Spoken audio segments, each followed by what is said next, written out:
queria pegar o gancho aí da observação que você fez. Eu até tinha separado acho que esse mesmo artigo. Você mencionou, disse, a gente veio de finalizar a inscrição, né, eleitoral e eu estava preparando aqui a nossa conversa e essa particularidade da legislação eleitoral, de que ela frequentemente se dá de trás para frente, né, da data da eleição para trás, ela realmente vai se pôr em vários momentos, né? Aí vi esse da inscrição, artigo 91 da Lei 9504. Você vê que eu fiz o dever de casa, né, Bruno? Eu não vinha falar sobre isso com você assim sem estudar. Você também estuda, né?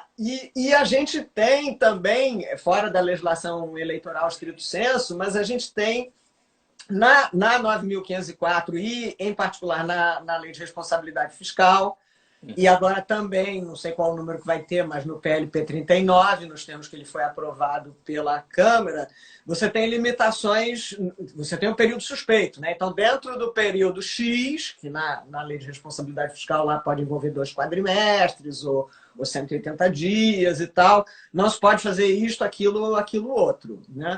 E as limitações até da Lei de Responsabilidade Fiscal com o PLP 39 aumentaram. Tem mais conduta que é vedado realizar nos 180 dias antes do término do mandato, não sei o que lá.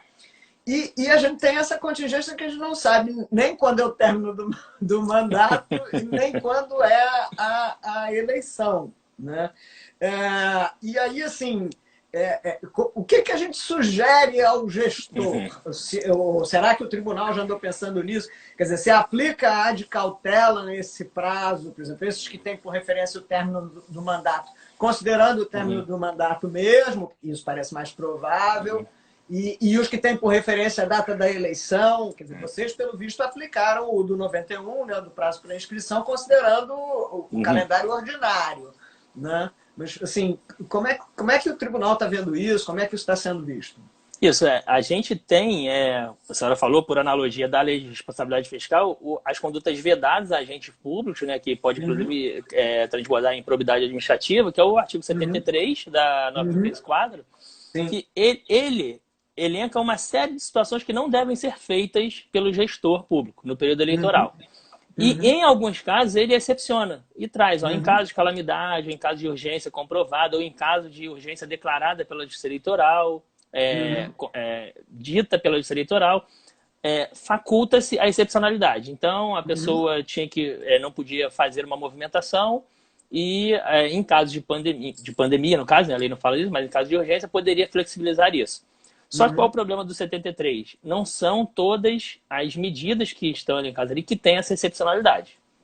O parágrafo 10 fala sobre movimentação de recursos, sobre dispensa de algumas repasses de impostos. Só que qual fica a questão?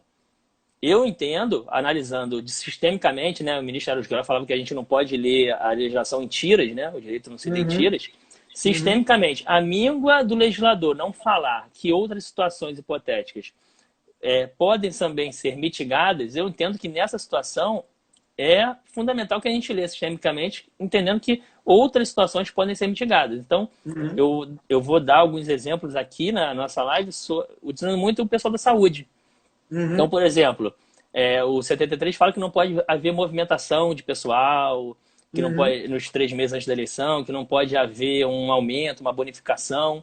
Só que a gente tem que ver 2 tripés, 2 abordagens. Primeiro, a questão de você precisar fazer. Aquilo realmente tem que fazer, então você tem que mudar um médico de um município para outro, por exemplo, da rede estadual, para atender principalmente um setor que está mais carente.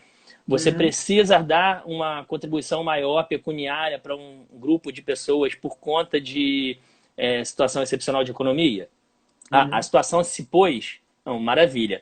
O cunho utilizado pelo administrador tem um efeito eleitoral? Essa seria a segunda pergunta.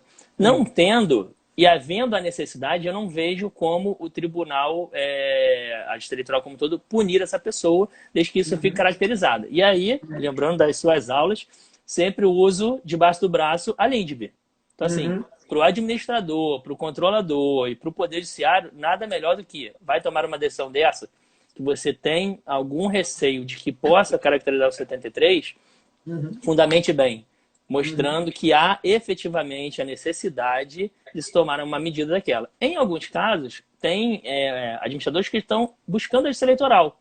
A gente já teve alguns casos aqui no Rio de Janeiro, já tivemos em São Paulo, no Sergipe, sendo demandados juízes eleitorais, tribunais eleitorais, para dizer, ó, vou fazer esse projeto aqui que não estava previsto na lei anterior, mas que é um caso de necessidade e urgência. Posso fazer? Pode, não tem problema. Em alguns casos, pela legislação eleitoral, ela engessa um pouco, você tem o poder consultivo dos regionais do Tribunal Superior, a gente não pode responder caso concreto. Então, alguns tribunais afastam e não respondem. Sim. Mas tem alguns que respondem, dão uma mudada, não recebem aquilo como consulta. Então, a gente tem, por exemplo, a propaganda institucional. A gente tem uma regra que a gente não pode gastar no semestre da eleição, pelo menos, no máximo, metade da média dos 3 últimos anos, dos primeiros semestres dos últimos anos. Pois é, essa regra me chamou a atenção também, desculpe interromper quando eu estava me preparando, porque ela alude ao primeiro semestre da eleição. Então, já estamos nela. Isso, né? E é um momento em que, evidentemente, a gente está gastando mais em propaganda institucional, porque é o fique em casa, é o lava a mão, é o faça isso, faça aquilo outro. Então, essa, por exemplo, é uma que, pule de 10, como se dizia antigamente, uma chance grande de que os valores que se despenda de propaganda nesse semestre sejam superiores à média dos 3 últimos. Né? Principalmente se a senhora considerar todo um contexto nacional, e não só desse semestre, mas de 2, 3 anos, a gente teve uma emenda constitucional com teto de gastos. Então, assim, a propaganda institucional normalmente já veio caindo por míngua de recursos. Sim, então, sim. E aí você tem que ir no motivo da lei. Né? Por que a lei faz isso? Para que o administrador não pegue o semestre da eleição e entupa de propaganda que quebra o 37, quebra o artigo 37 da Constituição na impessoalidade para mostrar os seus feitos pessoais para se vender na eleição de outubro. Então, os exemplos que a senhora deu, por exemplo, não é o caso. Olha só, fique em casa. Não está falando o nome do prefeito, não está falando fique em casa porque eu acho que você deve ficar. Não está personalizando isso. Então, eu acredito que esse é um dos casos que não excepciona a propaganda institucional. O 73 não traz exceção. Seria objetivo. Então, assim, você passou R$1 da média de gastos, você estaria incluso na literalidade do artigo 73. Só que eu entendo que fazendo uma leitura sistêmica, a gente poderia mitigar desde que aquilo que eu falei naquelas 2 observações. Havia necessidade dessa campanha institucional? Havia. Você está avisando as pessoas de ficarem em casa. Houve, de alguma forma, a cooptação dessa propaganda, um escamoteamento para você passar benefícios do seu nome para concorrer a algum ganho com a eleição? Não houve? Então, eu entendo que há a possibilidade, sim, de mitigar uma eventual punição por improbidade ou por inelegibilidade, se for o caso, ou cassação de registro. Eu também queria, a propósito da observação que você fez sobre consultas e algumas organizações que já estão se precavendo, né? Fico pensando que vi aqui também na live a Samantha, que é da área de pessoal, também querida amiga, mas estava pensando que no caso, por exemplo, do município do Rio de Janeiro, que é uma organização muito grande e que está fortemente impactada pelos efeitos da pandemia, se a gente não podia ir pensando em, eventualmente, um ato administrativo qualquer que organize eventuais movimentações, mesmo depois do período, em princípio, assinalado em que ela não possa mais acontecer, pelo artigo 73 da lei eleitoral. Mas, enfim, se a gente meio que organiza, né? Olha, as hipóteses serão estas e os critérios serão estes, acho que pode ser uma providência interessante, porque já descaracteriza uma atuação orientada a favorecer ou desfavorecer este ou aquele servidor. Não sei o que te parece.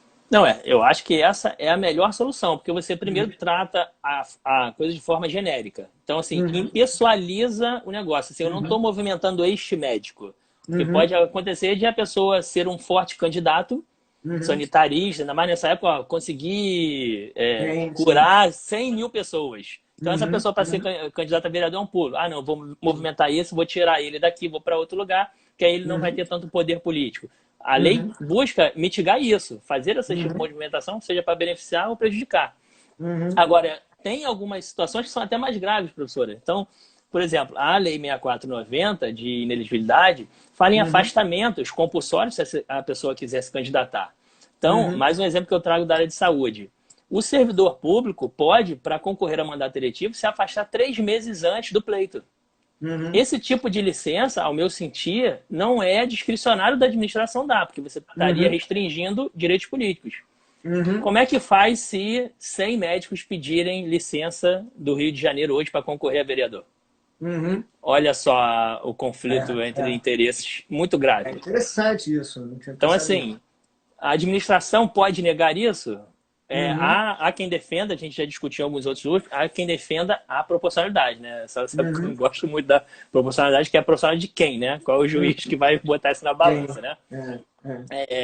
Mas eu entendo que no caso concreto a gente não poderia analisar previamente Minority Report, né? Falar, não, ele não vai poder porque a gente tem um problema de saúde. O problema que eu vejo nisso é o depois, é o day after, que a senhora falou, né?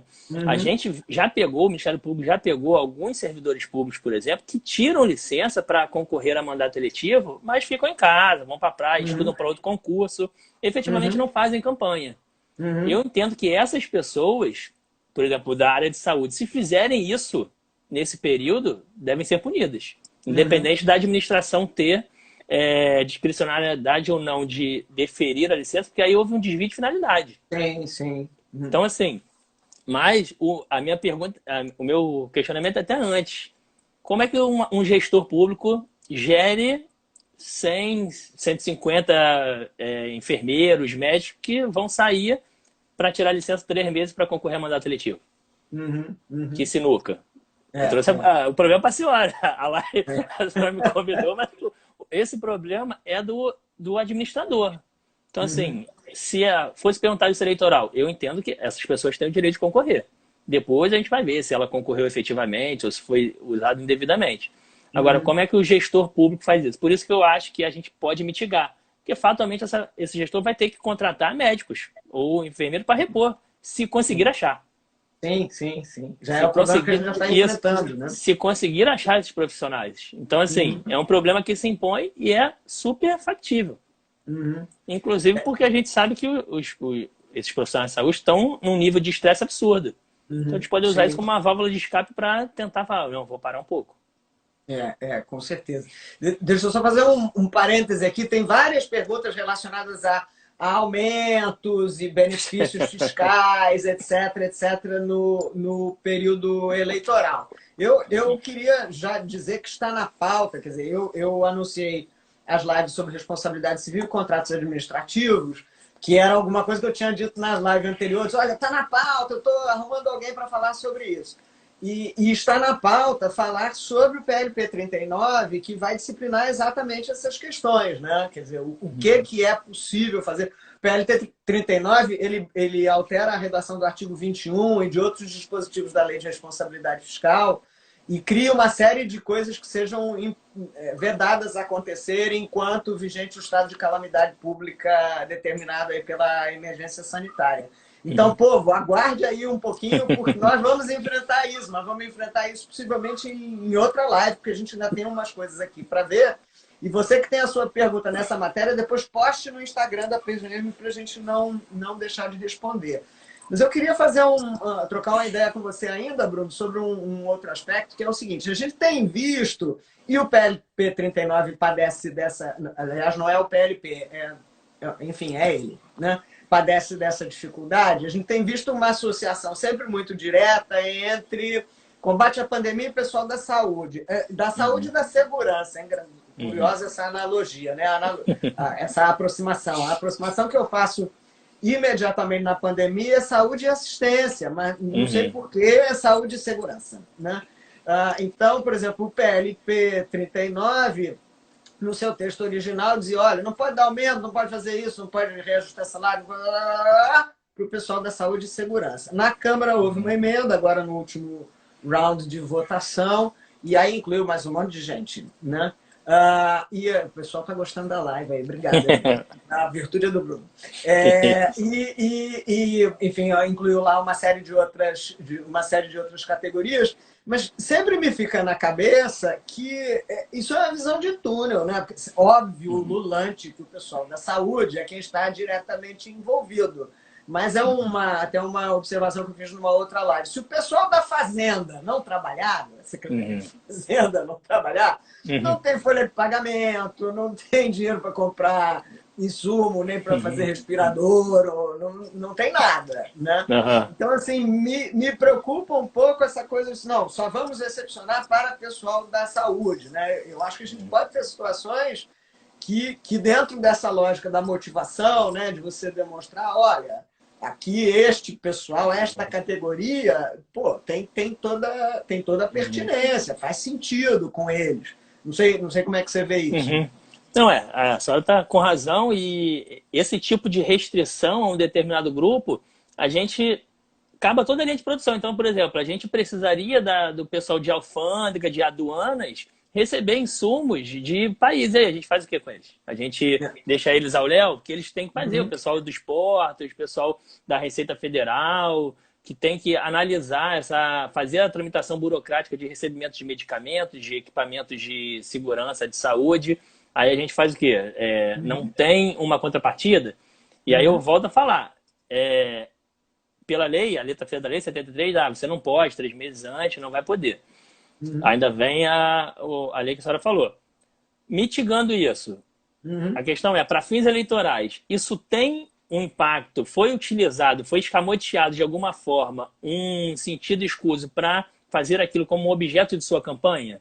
Não havendo isso, eu penso que descaracteriza, apesar da justiça eleitoral em alguns casos terem, não vou falar precedente, mas tem os julgados que falam que não precisaria ter a finalidade eleitoral, mas eu entendo que numa situação de pandemia, em que o gestor público devidamente fundamente um aumento de salário e que mostre que tenha recursos para isso, né? Porque também tem essa questão da contrapartida.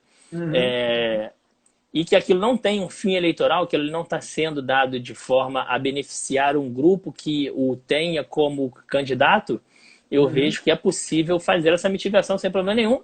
E não só para o profissional de saúde, tá, professor? Isso aí é aquilo que eu só falava, visão de túnel. A gente tem toda uma cadeia que gira em torno de assistência à população. Então, um exemplo, os servidores da Receita Federal e da Caixa Econômica Federal que tiveram que trabalhar absurdamente para liberar o auxílio emergencial para a população. A gente faz o quê? Eles se expuseram ao risco de contaminação muito mais do que um outro grupo profissional. E a gente não poderia, talvez, dar uma gratificação, um auxílio periculosidade, se fosse o caso, ou auxílio salubridade, que a carreira normalmente não teria. Não pode se falar nesse tipo de ação. Eu entendo que não pode ser tão friamente assim analisado. Eu mencionei o pessoal de assistência social, porque eu acho que isso é quase intuitivo hoje, né? Quer dizer, quando a gente fala que a pandemia atinge particularmente os vulneráveis, e aí vulneráveis, grupo de risco e vulneráveis economicamente, quem está na rua cadastrando, vendo e tal, é o pessoal da área de assistência social, né? Que fica invisível, né? Do ponto de vista de administração. Eu acho isso uma coisa extraordinária. Bom, vamos ver se a gente começa a passar um pouquinho aqui para as perguntas. Eu queria começar prestigiando uma pergunta que veio pelo Instagram, que é a pergunta da Bruna Scafon, não sei, posso ter errado aqui, Bruna, desculpe, mas é a sua pergunta, Bruna. A Bruna, que foi mesária em eleição anterior, né? Pergunta se, quer dizer, na hipótese de efetivamente se desenvolver eleições neste ano e ainda no rescaldo da pandemia e tal, se a ideia seria fazer alguma coisa com medidas preventivas sanitárias específicas. E eu ainda pego uma carona na pergunta da Bruna para apontar, porque na sua narrativa de experiências internacionais se dizia, na França, por exemplo, o cara podia levar a própria caneta e tal. Mas aqui é a urna eletrônica. Isso. Né? Isso. Então, assim, como a gente cuidaria disso? Primeiro, a fase pré dia da eleição. Então, assim, a mesária, por exemplo, prestigiando agradecendo, inclusive, o fato dela ser mesária. A gente normalmente faz a capacitação de mesários de forma presencial. Então, a primeira grande mudança seria aumentar o número de educação à distância. Então, o foco da justiça eleitoral seria a capacitação de mesários via educação à distância. A gente sabe que nem todo mesário tem acesso a essas tecnologias, mas seria o foco. A gente tentar atingir pelo menos 90%, 95%. Isso já diminui o risco de contato. O segundo é a atuação no próprio dia da eleição. Então, assim, a urna eletrônica, a gente não tem como pedir para o eleitor trazer nada que o habilite melhor a votar. Mas a gente tem, por exemplo, alguns exemplos de... As prefeituras, de forma geral, já estão exigindo máscara das pessoas para sair à rua. Isso já é um ganho. Porque então a gente vai ter uma restrição de acesso aos locais de votação de pessoas com máscara. Higienização dos locais de votação, a gente tem que ampliar isso. E proteção aos mesários. Então a gente tem que fornecer máscara ao mesário, eventualmente fornecer álcool gel, possibilitar elementos para ele que higienize a urna, porque as nossas urnas, a gente tem grande parte de eleitores com biometria. Então vai haver a posição da digital no teclado. Então, é uma superfície que pode trazer um contágio. Então, a gente tem que sempre pensar em não ser um vetor de transmissão da doença. Essa é a principal preocupação de fazer uma eleição. Então, tem que haver uma higienização muito maior desses equipamentos, tomando cuidado para não estragar a urna eletrônica. A Bruna apareceu aqui e ainda perguntou isso, sobre a leitura da digital. Você vê que a Bruna está se preparando. Isso. Está atenta aí ao negócio. Teve também um participante que dizia, de repente tem que distribuir luva, né? Que aí as pessoas pelo menos não têm o contato com a urna. Isso também é uma possibilidade de distribuir urna. A Coreia do Sul usou isso, eles distribuíram luvas na entrada da sessão, a pessoa usava a luva para votar, para escrever com caneta, entregar a cédula, e antes de sair do local de votação, tirava a luva e jogava, descartava. Eles providenciavam, inclusive, o descarte. Não poderia nem sair do local de votação com a luva. É mais uma das medidas. O problema de tudo é conseguir esses equipamentos, primeiro, com preço que permita o orçamento, porque a gente sabe que é a lei da oferta e da procura, tem muita procura, subir o preço. E, além disso, a chegada desses materiais. Porque como vários países estão comprando, a gente está tendo quase uma guerra comercial em relação a quem pega primeiro a luva do outro. Tá terrível isso. Pensando também na logística de distribuição, né, Bruno? Que uma coisa é a gente aqui com a cabeça de Rio de Janeiro, agora tem São Gabriel da Cachoeira, que eu sempre falava na aula, lembra? Como é que vai chegar isso no Alto Amazonas, né? Por isso que a gente tem que ter alguma definição quanto antes. O ministro Barroso diz que até junho tem que ter uma clareza justamente por causa da logística de eleição. Porque a logística de eleição, em alguns lugares, são logística de guerra. E no Rio de Janeiro também tem. Então a gente tem, por exemplo, locais de votação em Ilha Grande. Que a gente chega de barca e se tiver uma mar batida, a gente não consegue parar com a urna. Porque senão quebra o barco. A gente às vezes tem que chegar com lancha do Corpo de Bombeiro para levar e trazer a urna. No Amazonas, a gente tem local de votação que leva 3 dias para ir, 3 dias para voltar. Então, assim, esqueceu a luva aqui para voltar, acabou a lição. E esqueci a luva, tá? No meio do Rio Amazonas, esqueci. Não tem como. Então, a gente tem que preparar para levar. Porque a nossa logística, eu sempre brinco que a Justiça Eleitoral é uma justiça sanfona. Ela vai e volta. Então, a nossa logística já tem esse costume. A gente colocaria mais um item de segurança. Houve uma pergunta aqui sobre a questão do período de campanha eleitoral. Como é que ficaria o período de campanha eleitoral? Então, esse é o problema daquela que eu falei para a senhora, que a gente tem algumas datas fixas e datas móveis. A campanha eleitoral é uma data que ela começa fixa, ela começaria 16 de agosto, só que a data dela final é móvel. Porque são 4 dias antes da eleição, 3 dias antes da eleição, 2 dias antes da eleição. Como é que faz isso? Então, mesmo a emenda constitucional que eventualmente mude o calendário eleitoral, não pode mudar só uma data. Não é simples assim. Ela tem que pensar em todo o sistema. Então, por exemplo, se a gente fizer uma eleição em dezembro, para a pessoa tomar posse dia 1º, ela tem que ser diplomada antes. Só que a gente tem na legislação eleitoral dizendo que antes de você ser diplomada, tem que prestar contas e ser julgada. Então, assim, isso não acontece em um dia. Então não adianta mudar a data da eleição sem mudar o prazo de julgamento ou inverter a ordem. Deixa ser diplomado, depois julga as contas. Se a legislação eleitoral não for alterada, só pensar a data da eleição e mudar, vai dar um problema sistêmico, porque a gente não vai ter como fazer. Agora, de toda maneira, tendo em conta até essa observação que você está fazendo agora, e isto não atrairia de toda maneira a incidência do 16? Quer dizer, se eu mudar os prazos da campanha, do isso e do aquilo, eu não cairia no mesmo problema de não Tudo ter cai. Tudo cai no 16, professora. Por isso que eu falei, tem que haver um acordo institucional, não basta um diálogo. Porque o Supremo tem que falar assim, ó, nesse caso a gente vai excepcionar, inclusive a nossa interpretação. Porque se vem uma emenda e fala, vamos mudar tudo, se a gente seguisse a jurisprudência de ontem, não pode. Essa emenda constitucional é inconstitucional, porque não cumpre o 16. Então, assim, tem que haver um acordo do próprio Supremo, enquanto órgão de cúpula do nosso judiciário, falar assim, ó, esse caso, nós vamos afastar o 16. O 16 não vai ser respeitado nessa eleição por um motivo justo. Não é para criar um precedente para situações futuras. Isso me lembra... Claro. Isso me lembra, Bruno, um tema que o Supremo está assim, um pouco hesitante. Há pouco tempo atrás saiu até um artigo muito interessante do... gente, vou lembrar agora, me escapou o nome do autor, que era da FGV, esqueci, vou lembrar. Mas falando sobre a resistência que o Fernando Leal, lembrei. Um artigo do Fernando Leal que saiu no Jota.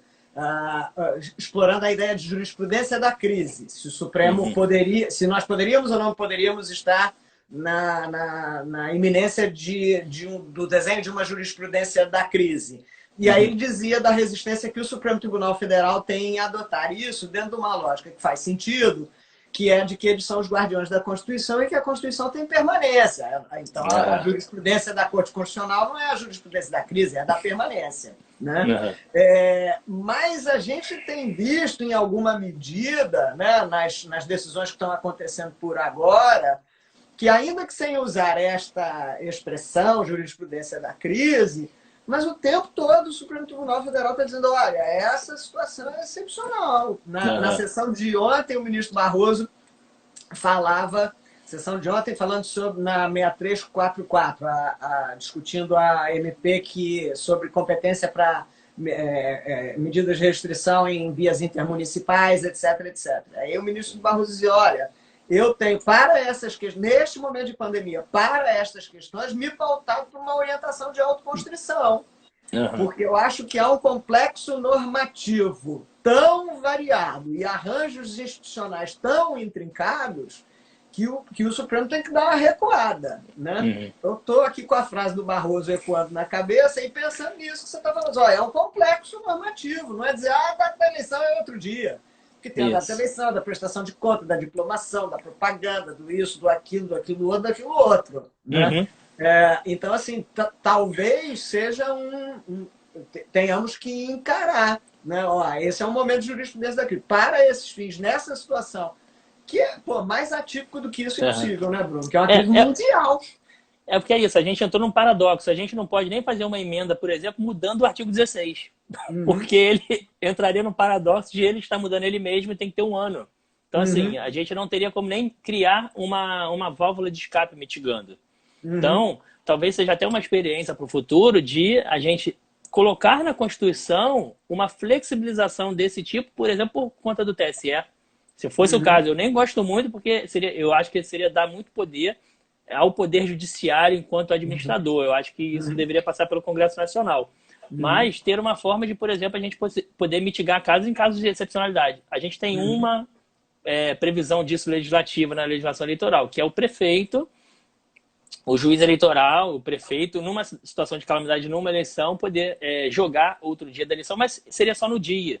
Então, assim, há uma discussão entre processalistas, uma grande amiga minha, Roberta Gresta, o Dr. Luiz Fernando Pereira também do Paraná, que discute se, não, poderia ser uma semana antes, não, mas o Código Eleitoral fala que é no dia. Então, assim, no dia da eleição, no domingo, caiu um dilúvio e inundou a cidade. Vai manter a eleição?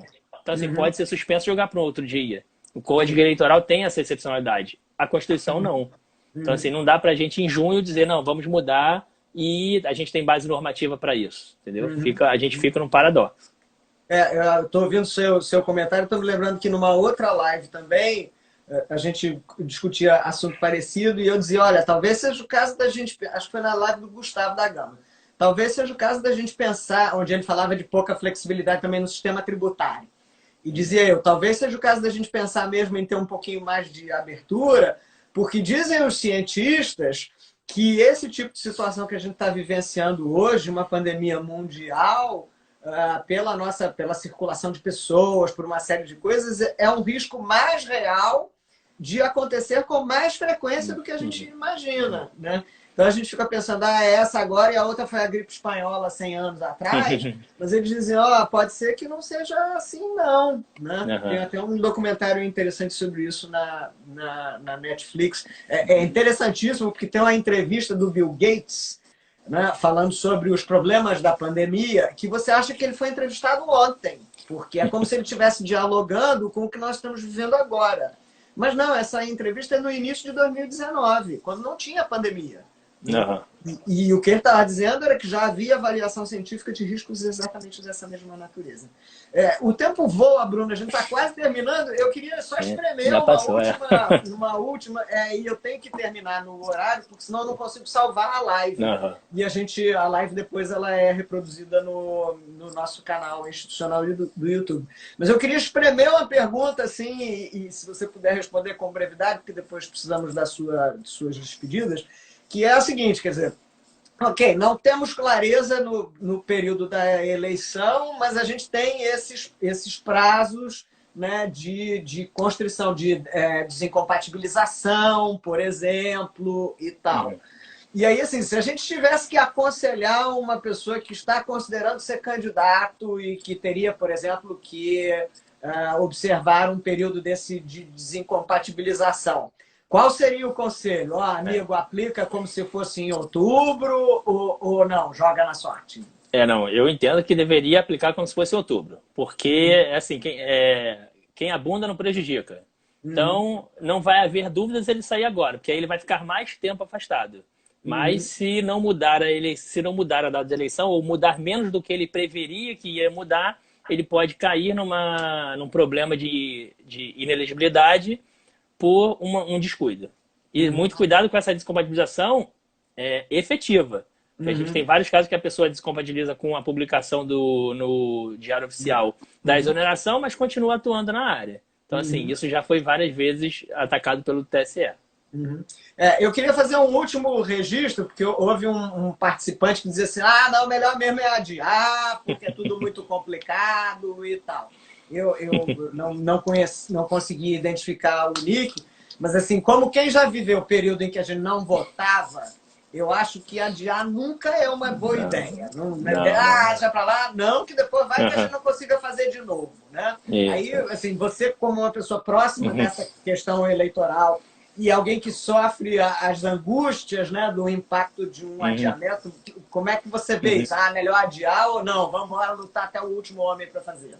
Não, eu entendo que a gente tem uma margem para adiar, mas até esse ano, para a gente não prorrogar mandatos. Eu sempre brinco que a gente tem um acordo, aqueles contratualistas, né, Rousseau, a gente tem um acordo que foi firmado lá em 2016. E o acordo era, essas pessoas que eu votei, para o bem ou para o mal, se fizerem bons ou maus mandatos, vão ter que sair em 31 de dezembro. Então, assim, é um acordo, inclusive uma pacificação social em relação à expectativa das oposições. Porque se a gente não tivesse essa certeza de que haveria uma possibilidade de troca no final do mandato, quem garante que a gente teria uma pacificação, por exemplo, social, política em relação às oposições? Sim, então, assim, claro. Isso é um acordo de cavalheiros que a gente cumpriu, então eu acho muito temerário a gente fazer isso. A gente ainda tem espaço, e é o que o ministro Barroso falou numa dessas lives, né? A saúde vem em primeiro lugar, e eu acho que está certo, o direito não pode ultrapassar a saúde, mas logo abaixo vem a democracia. A gente não pode nunca esquecer isso. Acho que você tem toda a razão. Bruno, então, nosso tempo está acabando, queria te passar a palavra para você se despedir, e depois vou agradecer de novo a sua participação. Não, novamente, obrigado pelo convite, professor. Eu sei que são vários temas, a gente poderia fazer 3, 4, tá chovendo lá, inclusive indico. Eu participo da Academia Brasileira de Direito Eleitoral e Política, então indico que as pessoas sigam a Abradep, como a PGM também, para ver. A gente tem vários eleitoralistas falando sobre essa questão, inclusive sobre temas específicos, sobre prestação de contas, sobre propaganda, bem mais pontuais do que a que a gente fez hoje, que é sobre a estrutura toda da eleição. Maravilha, super dica.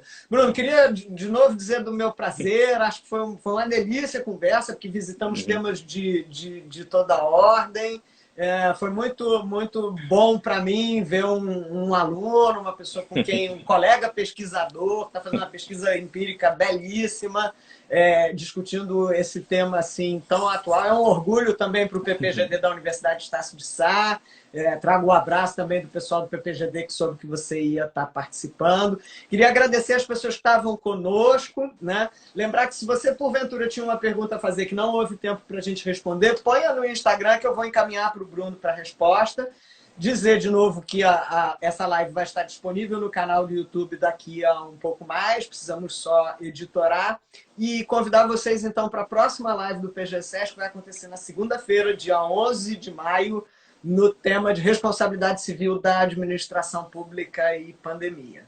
Então, Bruno, brigadíssimo, boa noite. Tchau, gente, Tchau. boa noite.